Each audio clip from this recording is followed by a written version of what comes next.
नाज़रीन अहम ख़बर अवां खे ॾियूं पिया त पीटीआई चेयरमैन जे वेझे साथी ऐं पंजाब जे अॻूणे वॾे वज़ीर ओस्मान बुज़दार सियासत छॾण जो ऐलान करे छॾियो आहे। कोटा में प्रेस कॉन्फ्रेंस कंदे पंजाब जे अॻूणे वॾे वज़ीर ओस्मान बुज़दार चयो त 9 मई ते पेश आयल वाक़िअनि जी मज़म्मत करियां थो। हमेशा फ़ौज सां गॾु बीठल रहियो आहियां ऐं बीठल रहंदुसि। ओस्मान बुज़दार चयो त 3 साल 7 महीना पंजाब जी अवाम जी ख़िदमत कई। ज़मीर मुतमइन आहे, हमेशा शराफ़त जी सियासत कई आहे। 14 महीननि खां मुख़्तलिफ़ अदालतनि में केसनि खे मुंहुं ॾेई रहियो आहियां।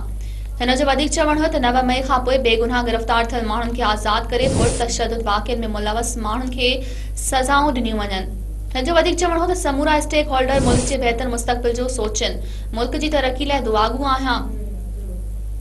नाज़रीन हिकु भेरो ॿीहर अहम ख़बर अवां खे ॾियूं पिया त पीटीआई चेयरमैन जे वेझे साथी पंजाब जे अॻूणे वॾे वज़ीर ओस्मान बुज़दार सियासत छॾण जो ऐलान करे छॾियो आहे। कोयटा में प्रेस कॉन्फ्रेंस कंदे पंजाब जे अॻूणे वॾे वज़ीर ओस्मान बुज़दार चयो त 9 मई ते पेश आयल वाक़िअनि जी मज़म्मत करियां थो। हमेशा फ़ौज सां गॾु बीठल रहियो आहियां ऐं बीठल रहंदुसि।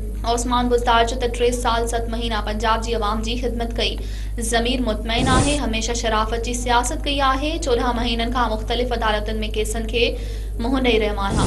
हिन जो वधीक चवणु हो त 9 मई खां पोइ बेगुनाह गिरफ़्तार थियल माण्हुनि खे आज़ाद करे पुरतशद्दुद वाक़िअनि में मुलवस माण्हुनि खे सज़ाऊं ॾिनियूं वञनि।